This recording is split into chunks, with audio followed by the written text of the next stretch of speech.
कुंद इंदु समदेह उमा रमण करुणा अयन जाहि दीन पर नेह करहु कृपा मर्दन मयन।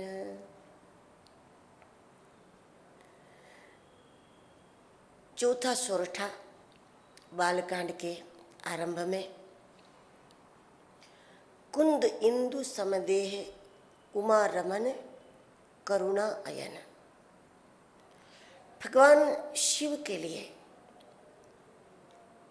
जो कुछ लिखा गया है, एक एक शब्द, वैसे तो पूरा मानस गोस्वामी जी की अनुभूति में से ही निकला हुआ है, या कोई भी ग्रंथ है ये बुद्धि से निकला हुआ नहीं होता, केवल अनुभव से भी निकला हुआ नहीं होता, अनुभूति से निकला हुआ होता है। अनुभव होता है बाहर की दुनिया से और अनुभूति होती है भीतरी दुनिया से। बहुत काम करो, बहुत घूमो, बहुत देखो, बहुत लोगों से परिचय करो, और कई घटनाएं जब जीवन में हो जाती है, इससे व्यक्ति अनुभवी हो जाता है। फिर वो चाहे मात्रा में कितनी भी हो, लेकिन वो अनुभव है। और अनुभव हमेशा एक जैसा नहीं होता। किसी एक व्यक्ति के साथ कुछ अनुभव कड़वा हुआ, उसने धोखा दिया, फिर आप सोचोगे कि अगर यात्रा में जाते हैं तो ऐसा ऐसा भी हो सकता है, धोखा भी हो सकता है, चोरी भी हो सकती है। लेकिन फिर दूसरा अनुभव इससे ठीक विपरीत भी हो सकता है कि जो नई जान नई पहचान, लेकिन कोई आपकी रक्षा भी कर ले। तो अनुभव एक जैसा नहीं होता। एक अनुभव के आधार पर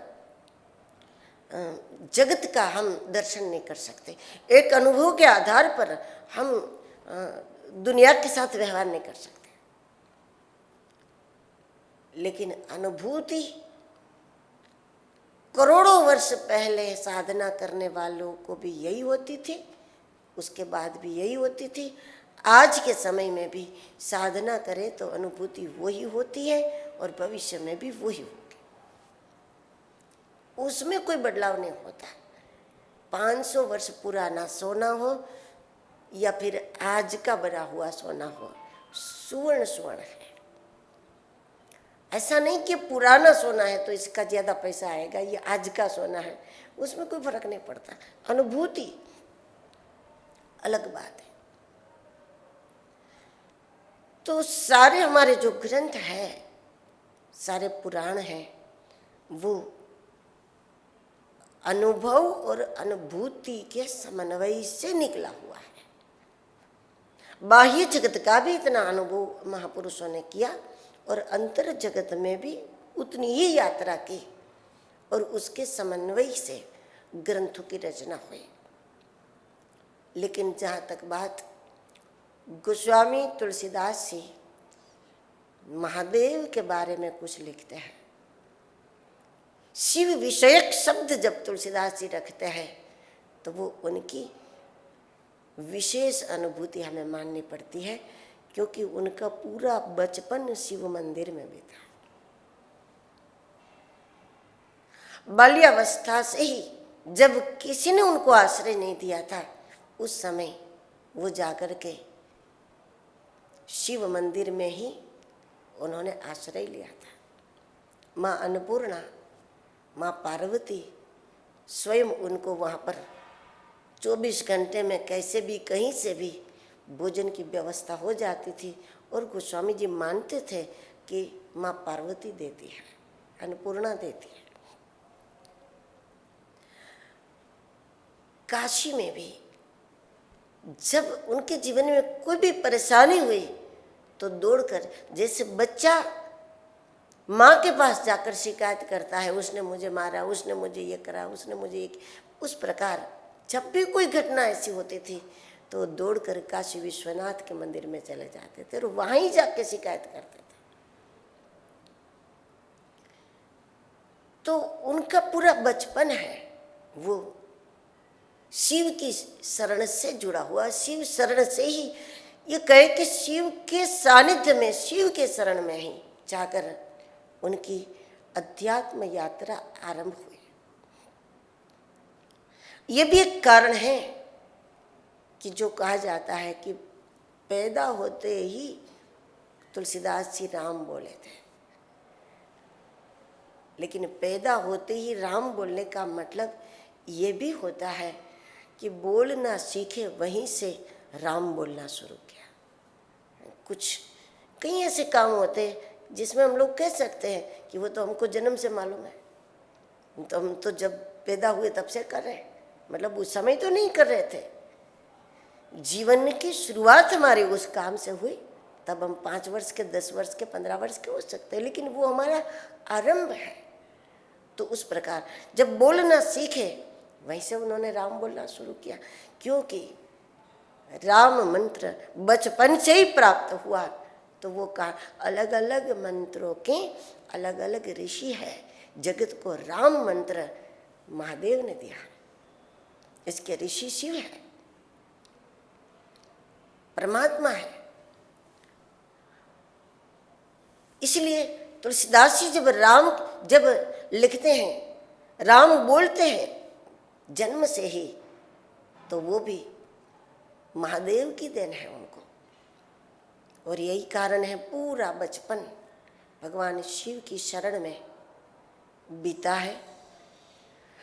जब गुरुदेव नरहरि आनंद जी महाराज मिले, उनको भी उन्होंने इसी नजरिए से देखा है कि अभी तक शिव में सद्गुरु का दर्शन मैंने किया है और अब सद्गुरु में मुझे शिव का दर्शन करना है, क्योंकि शिव कृपा जिन पर भी होती है, शिव कृपा से ही सिद्ध गुरु की प्राप्ति होती है। जब तक गुरु न मिले तब तक शिव को सद्गुरु मान करके हमें भजना चाहिए, और जब सद्गुरु मिल जाए तो सद्गुरु को प्रत्यक्ष सौम्य रूप में महादेव मान करके हमें उनकी सेवा आदि करना चाहिए। शरीर में होते हुए भी शारीरिक विकार न हो, मानव रूप में होते हुए भी मानवीय दोष न हो, ऐसा जगत में केवल सद्गुरु होता है। जरूर छोटे बच्चे होते हैं, बहुत छोटे बच्चे कि मानव शरीर में है, लेकिन फिर भी उसमें कोई दोष नहीं है, उसमें कोई विकार नहीं है, फिर भी बच्चा गुरु नहीं है। इसलिए बच्चा गुरु नहीं है कि बच्चा संसार को जानता नहीं है, इसलिए उसमें दोष नहीं है। बच्चे ने दुनिया देखी नहीं है, इसलिए उसमें दोष नहीं है। संसार के भोगों का उसने कोई अनुभव ही नहीं किया, न देखा है, न सुना है, न पढ़ा है। भोगों के विषय में उनकी कोई जानकारी नहीं है। अब जिस देश का नाम भी आपने नहीं सुना है, वहां जाने का मन न करे तो ये कोई विरक्ति नहीं हुई, ये कोई संयम नहीं हुआ। जिस चीज का नाम भी नहीं सुना है, उसके स्वाद के बारे में आप नहीं जानते, वो खाने का मन नहीं करता, तो ये संयम नहीं हुआ। जो चीज बहुत बार देखी है, उसका स्वाद मालूम है, सब कुछ मालूम है, और उसके बाद भी वो हमारी मन की स्थिरता के आगे वो कुछ भी नहीं है, तब वो संयम माना जाए। बच्चा मानव शरीर में है, फिर भी मानवीय दोष, मानवीय विकार, मानवीय विकृति वो कुछ भी उसमें नहीं होती, लेकिन फिर भी बाल गोपाल कहा जा सकता है, गुरु नहीं कहा जा सकता। मानव रूप में होते हुए भी मानवीय विकारों से पूर्णतः मुक्त महात्मा होते हैं, और ऐसा जो हो वो ही गुरु है। और ऐसा कोई महापुरुषों में है, क्योंकि उनकी तो उम्र है, कोई 20 के, कोई 30 के, कोई 50 के, कोई 70 के, जगत को देखा है पूरी तरह से, जगत को समझा है, क्या मीठा, क्या कड़वा, क्या खट्टा, क्या तीखा, सब मालूम है उनको। सुविधा क्या, असुविधा क्या, सब मालूम है। मान क्या, अपमान क्या, सब मालूम है। ये सब कुछ जानते हुए भी उन द्वंद्वों से जिसने अपने आप को ऊपर उठा लिया है, वो सद्गुरु है।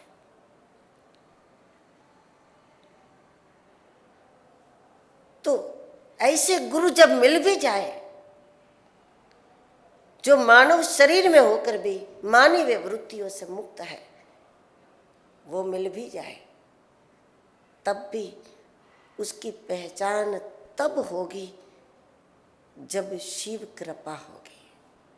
शिव उपासना पहले हो और शिव कृपा से जब सद्गुरु की प्राप्ति हो, तब हम 2 हाथ वाले शंकर को पहचान पाएंगे। तुलसीदास जी ने तो कह दिया, गुरु शंकर रूपिणो। पहचान लिया कि जिस शिव के सानिध्य में मेरा बचपन बीता है, आज वो ही शंकर महात्मा के रूप में मेरे सामने आए हैं। और कह दिया गुरु शंकर रूपिणो, पहचान लिया। शिव उपासना नहीं की होती तो सिद्ध को नहीं पहचान सकते, क्योंकि सिद्धों के कोई निश्चित रंग नहीं होते, सिद्धों का कोई निश्चित तिलक नहीं होता, सिद्धों का कोई निश्चित संप्रदाय नहीं होता, वो उससे भी परे होते हैं। इसलिए उसको पहचानना मुश्किल होता है, और उनकी पहचान होती है तो शिव कृपा से होती है। महादेव के रूप में गोस्वामी जी ने पहले गुरु को प्राप्त किया, और यही कारण है कि जब सद्गुरु मिल गए तो उनको महादेव के रूप में उन्होंने माना, जीवन पर्यंत यही माना। तो जब महादेव के लिए तुलसीदास जी कुछ शब्द रखते हैं तो गुरु से अलग मानकर नहीं लिखते कभी। पूरे मानस में जहाँ जहाँ भी शिव को याद किया, तुरंत गुरु को याद किया। दोनों को पास पास में ही रखा, हर बार दोनों को पास पास में रखा। तो यहाँ वंदे बोधमयम नित्यम गुरुदेव को याद करने के बाद कवीश्वरो कपीश्वरो वाल्मीकि जी और हनुमान जी को याद करने के बाद, मंगलाचरण के बाद, यहाँ गोस्वामी जी सोरठा में चौथा सोरठा रखते हैं, कुंद इंदु समदेह उमा रमन करुणा अयन।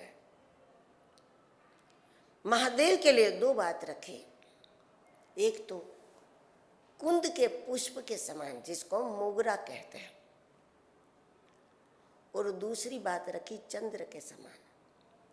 एक बात भी रख सकते थे, चंद्र जैसे कह दिया तो बहुत था।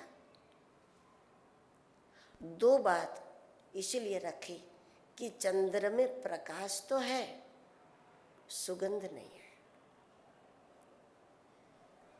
और पुष्प में सुगंध तो है, प्रकाश नहीं है।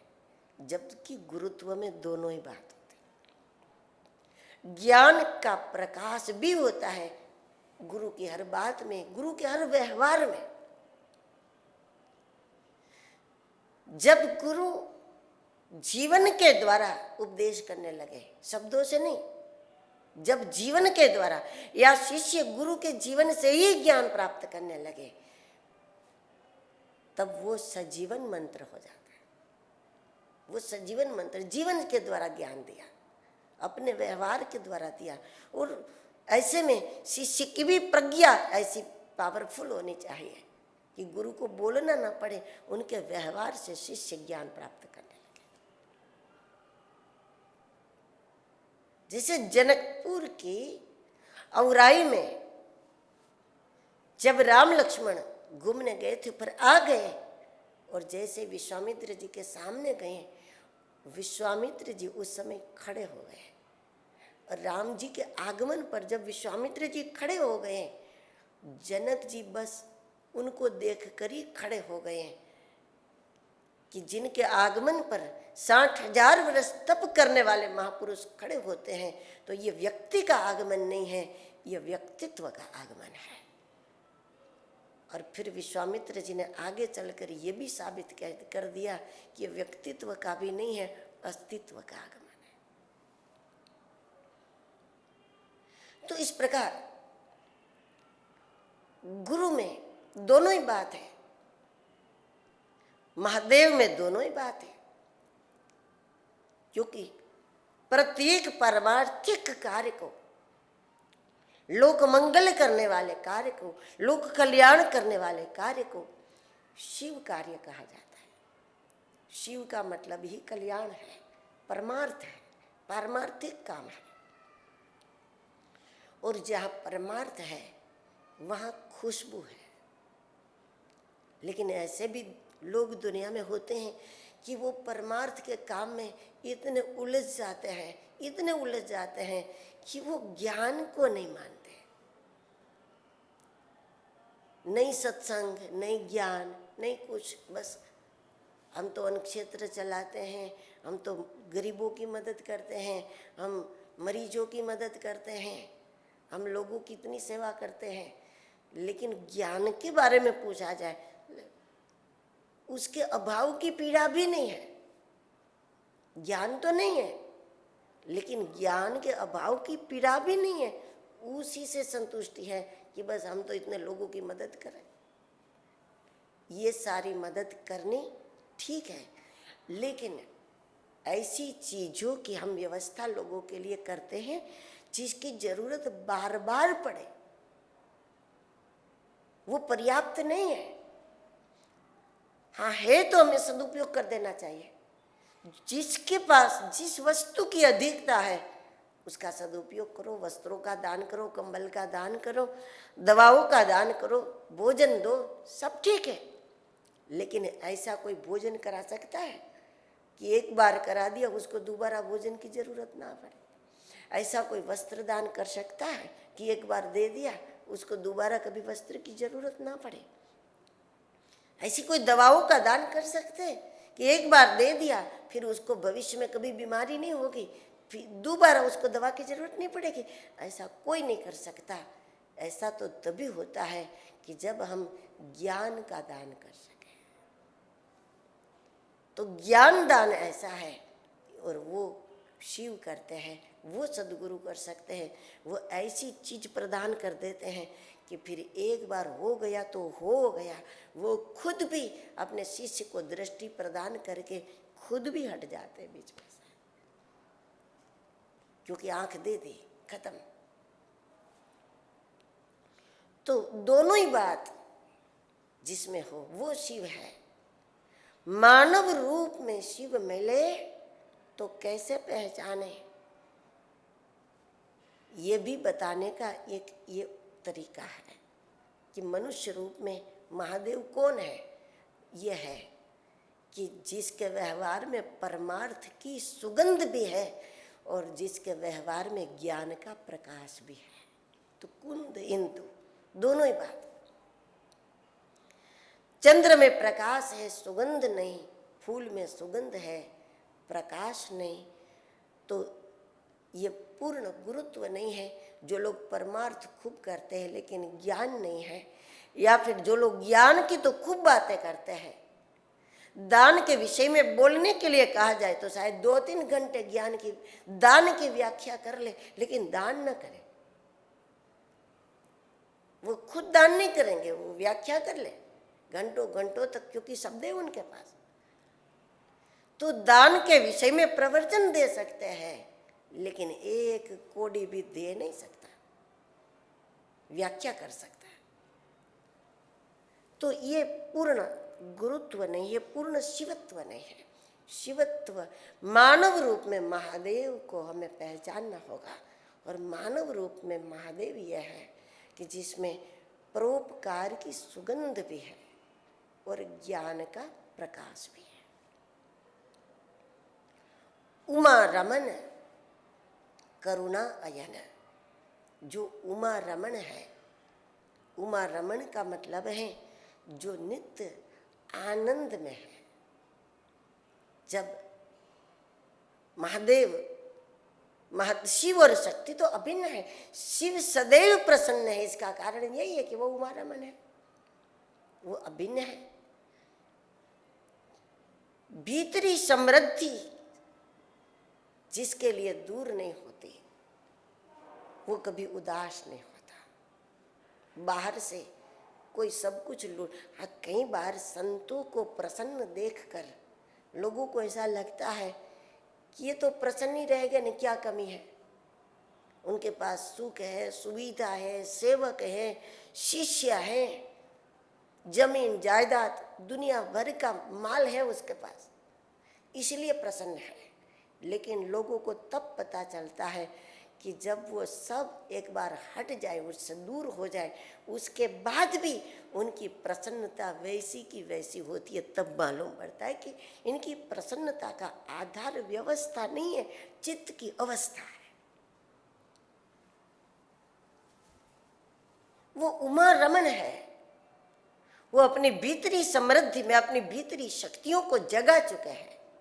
वो शक्तियां उनको प्राप्त हो चुकी है जो कभी दूर होने वाली नहीं है। जो धन बल है, प्रतिष्ठा है, प्रसिद्धि है, वो तो बाहर की चीजें है, वो तो कभी भी बाहर जाए बाहर हट जाएगी। लेकिन वो अभिन्न शक्ति जिनको प्राप्त हो गई है, जो मिलने के बाद कभी जाने वाली नहीं है, वो शक्ति जिनकी जाग गई है, तो बाहर वाला अगर है तो उसका सदुपयोग होगा, और बाहर का नहीं है तो कोई फर्क नहीं पड़ेगा। मिल जाए तो मिट्टी है, खो जाए तो सोना है।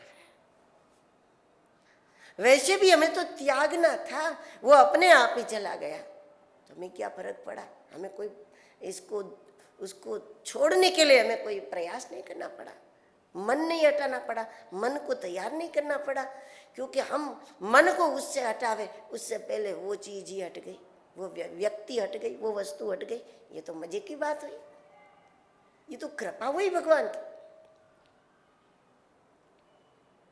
उनको कोई उदास नहीं कर सकता जो उमा रमन है। साधनाओं के द्वारा जिनकी भीतरी शक्तियां जाग उठी है, वो अपने आप को पैसे न होने से अधूरा महसूस नहीं करता। लोग साथ में न होने से वो अपने आप को अधूरा महसूस नहीं करता। सुविधा न होने से वो अपने आप को अधूरा महसूस नहीं करता। अभाव तो होता है कई चीजों का, लेकिन अभाव की पीड़ा का अभाव होता है, उसको शिव कहता है। ये मानव रूपधारी महादेव उमा रमन है, करुणा अयन है। औरों के दुख में वो दयावान होता है। स्वयं पर अगर कोई दुख है उसका उस पर कोई असर नहीं है, क्योंकि वो उमा रमन है। लेकिन वैसा ही दुख अगर किसी दूसरे के जीवन में होता है तब वो द्रवित हो जाता है। ये मानव रूपधारी महादेव की पहचान, ये पूरे सृष्टि है। कुंद इंदु समदेह उमा रमन करुणा अयन जाहि दीन परने है।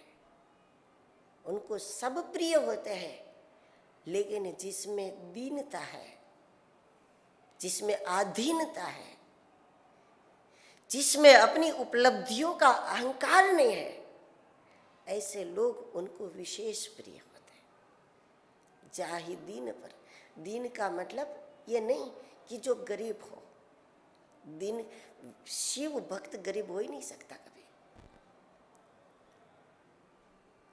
शिव की विशेष कृपा है, शिव को विशेष प्रिय है।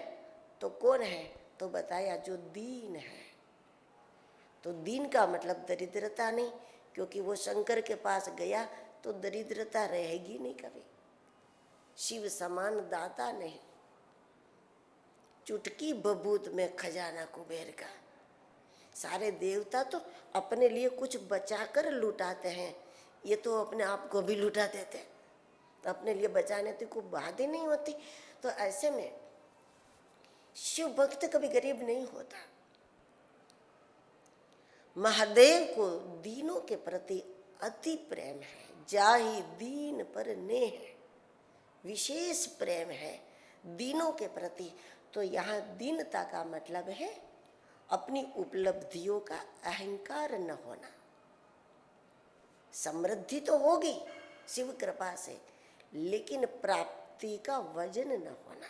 फिर वो चाहे संपत्ति हो, चाहे विद्वता हो, चाहे प्रसिद्धि हो, चाहे प्रतिष्ठा हो, जो भी दुनिया में आने के बाद हमको मिला है, पहले नहीं था, यहाँ आने के बाद ही जिसकी प्राप्ति हुई है, उसका अहंकार न हो,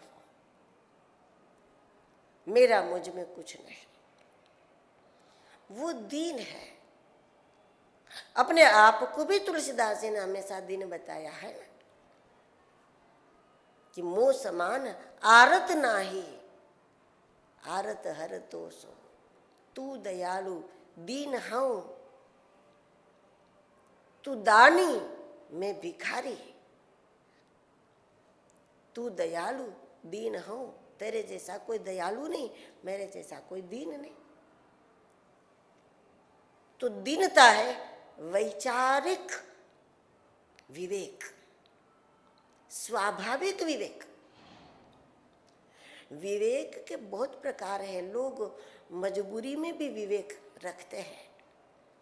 राजनेता चुनाव लड़ते हैं, उस समय वो घर घर जाकर के हाथ जोड़ देते हैं, कितना विनम्र दिखता है, किसी के भी चरण स्पर्श कर लेंगे, उसको पता भी नहीं कौन है, वो बाद में पता करेंगे, परिचय बाद में, पहले प्रणाम कर लेंगे। तो राजनैतिक विवेक होता है, मजबूरन विवेक होता है, लेकिन स्वाभाविक विवेक को दीनता कहते हैं। कोई कारण नहीं झुकने का, कोई मजबूरी नहीं हाथ जोड़ने के पीछे, लेकिन हमारा स्वभाव ही हमको वैसा करने के लिए प्रेरित करे, ये दीनता है। और ऐसे दिन महादेव को अति प्रिय है। जाहि दीन परने है, करहूं कृपा मर्दन मयन। ऐसी गरीबी को बहुत सराहा कबीर साहब ने, कर गुजरान गरीबी में। जब भगवान प्रकट हुए कबीर जी के सामने और पूछा कि क्या चाहिए, तो कबीर जी ने कहा आप नहीं दे सकते। अब भगवान न दे सके ऐसी तो कोई चीज हो ही नहीं सकती, सब कुछ उनका बनाया है। भगवान ने कहा मांगो तो सही। तो कबीर साहब ने कहा कि आप दे सकते हैं, 100 ग्राम गरीबी दे दो। ये परमात्मा नहीं दे सकते। ये दीनता, ये विनम्रता सत्संग देता है, संत देता है, संतों की सेवा से प्राप्त हो जाते हैं। और परमात्मा तो उसके, परमात्मा के वो प्रिय हो जाते हैं। चाहे दीन परने करहूं कृपा मर्दन मयन। आप मर्दन मयन है, काम विनाशक है, मतलब मानव रूप में वो महादेव है जिनकी अपनी कोई कामना नहीं है, जिनकी अपनी सारी कामनाएं शांत हो चुकी है, मन की सारी तरंगे शांत हो चुके हैं, जिनके मन में अपनी कोई कामना नहीं है। और वो जब कहता है सर्वे भवन्तु सुखिनः, उसका प्रभाव है। जिस भूमि में बैठ करके कोई ऐसा महापुरुष कहेगा सर्वे भवन्तु सुखिनः, तो उस भूमि में उसका प्रभाव होगा, उस भूमि में समृद्धि होगी, उस भूमि में शांति होगी, उस भूमि में वो सब कुछ होगा जो उसने कहा, वो सब कुछ वहां पर सिद्ध होगा, क्योंकि उनके मन में तो कामना नहीं होनी चाहिए। मानव रूप में वो शंकर ही है, 2 हाथ वाला महादेव ही है कि जिनकी अपनी कोई कामना नहीं है। वो यही सोचते हैं कि सबको क्या चाहिए, लोगों को क्या चाहिए, बच्चों को क्या चाहिए, बूढ़ों को क्या चाहिए, लोगों को क्या चाहिए, वही वो उसी पर वो सोचता है। या फिर भगवान शिव के काम विनाशक रूप को गोस्वामी जी प्रार्थना करते हैं कि आप मुझ पर कृपा करो, करहु कृपा मर्दनमयन। मर्दनमयन महादेव को जिन्होंने काम को जला दिया है, महादेव के उस रूप को गोस्वामी जी प्रार्थना करते हैं कि आप कृपा करो, यानी कि मेरे अंतर मन की गहराई में कोई सूक्ष्म कामनाएं पड़ी हो तो उसको जला दो। क्योंकि जब तक उनके अंतर मन में कामनाएं पड़ी होगी तब तक गोस्वामी जी जो कुछ लिखे उससे विश्व मंगल नहीं होगा। और राम कथा है मंगल करनी कलिमल हरनी, सबका मंगल करने वाली राम अवतार है, राम जन्म जग मंगल हेतु। जब राम जन्म जग मंगल के लिए हुआ है तो राम कथा जग मंगल करने वाली साबित होनी चाहिए। और वो तभी होगी कि इसके रचयिता के मन में अपनी कोई वासना नहीं होनी चाहिए। जो प्रत्यक्ष कामनाएं होती है, संतान चाहिए, पैसा चाहिए, घर चाहिए, ये प्रत्यक्ष कामनाएं हैं। उसको समझा जा सकता है और उसको देखा जा सकता है, और जो देखा जा सकता है उसको छोड़ा भी जा सकता है। लेकिन हाँ, जो प्रत्यक्ष में किसी को व्यसन है तो उसको छोड़ा जा सकता है, क्योंकि वो दूसरों को भी दिखता है, उसको भी दिखता है।